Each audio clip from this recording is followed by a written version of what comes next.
যাদের কাছে bag file বা অন্য কোনো কাগজ থাকবে পরীক্ষার প্রশ্ন যেটা উত্তর কত সেটা, তবে এমন ভাবে লিখবা যাতে ওই যে স্পেস আছে ওই স্পেসের মধ্যে কি উত্তরটা আনানো যায়। তোমাদের যারা প্যারাগ্রাফের জন্য আমরা যে স্পেস দিছি, যদি তোমাদের অতিরিক্ত কাগজ লাগে আমরা দিব, কথা বলতে পারছি না? তবে চেষ্টা করবা যেহেতু প্যারাগ্রাফ 10 লাইন, 10 লাইনের বাইরে যাতে না যায়। আমি আবারও বলি, আমাদের প্রেজেন্টেশন করার কথা ছিল, কিন্তু প্রেজেন্টেশনটা বাদ দিয়ে আমরা 10 লাইনের একটা প্যারাগ্রাফ দিয়েছি। তোমরা প্রত্যেককে প্যারাগ্রাফটা প্যারা আকারে লিখবা, পয়েন্ট আকারে না। 10 লাইন একটা প্যারার মধ্যে লিখবা। তো চেষ্টা করবা যে পেজ আছে, পেজে যে স্পেস আছে ওই স্পেসের মধ্যে দিতে হয়।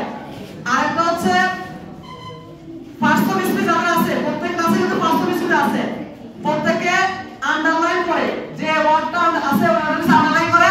নাউন হলে এন দিবা, প্রোনাউন হলে পি আর দিবা, অ্যাডজেক্টিভ হলে এডিজে দিবা, অ্যাডভার্ব হলে এডিবি দিবা, আর প্রিপজিশন হলে পি আর দিবা। মানে সংক্ষেপে যাতে বুঝা যায় আন্ডারলাইন করে, কথা বুঝা আসছে না? এরপরে ক্লাস 7 সম্পর্কে কি আছে? রিরাইট আছে।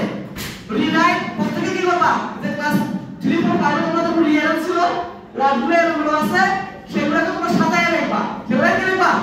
সাজায় একটা বাক্যের মধ্যে লিখবা। আর খেয়াল রাখতে হবে কোনো অবস্থায় যাতে পেজের বাইরে তুলে না যায়, মানে যেগুলো লাইন দেওয়া আছে ওই লাইনগুলো করে কি বলবো তুলে লেখার চেষ্টা করবা। সবাই বুঝছো কি না?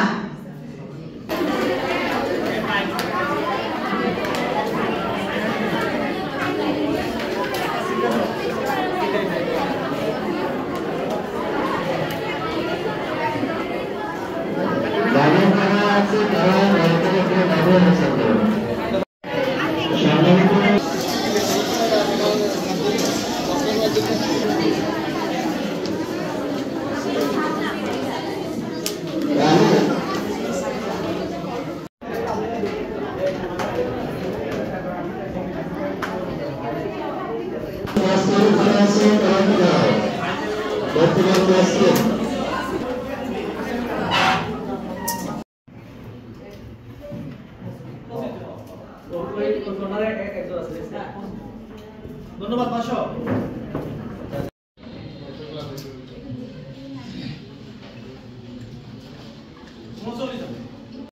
যাদের 1 ঘন্টার ভিতরে যদি পরীক্ষা শেষ হয়, 1 ঘন্টা আগ পর্যন্ত তারা বাইরে পারবে না। 1 ঘন্টা হলে তারা বাইরে পারবে, কথা বুঝতে পারছি না?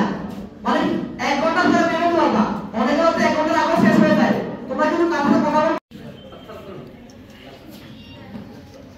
যারা সপ্তম বা ষষ্ঠ শ্রেণীতে আছো তাদের উদ্দেশ্য বলতেছি, যারা বড় আছো তারা বুঝবা। তোমাদের এখানে উপরে তোমাদের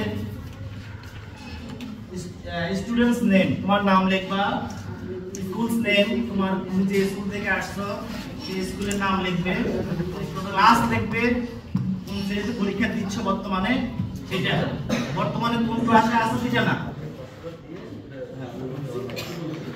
এখানে একটা ক্লাস রুল আছে, ক্লাসে তোমার রোল নাম্বার কত ছিল ক্লাসে সেটা লিখবা। এরপরে এক্সাম রুল আছে, একটা এক্সাম রুল, তোমরা সবাই তো অ্যাডমিট পাইছো না, অ্যাডমিটের মধ্যে একটা এক্সাম রুল আছে ওটা লিখবে। এরপরে তোমার গার্ডিয়ানের মোবাইল নাম্বারটা লিখবে। যারা 6 এ আছে বা 7 এ আছে বুঝতে সমস্যা হলে সাবজেক্টকে জিজ্ঞাসা করবে, ভুল লেখা দরকার নাই।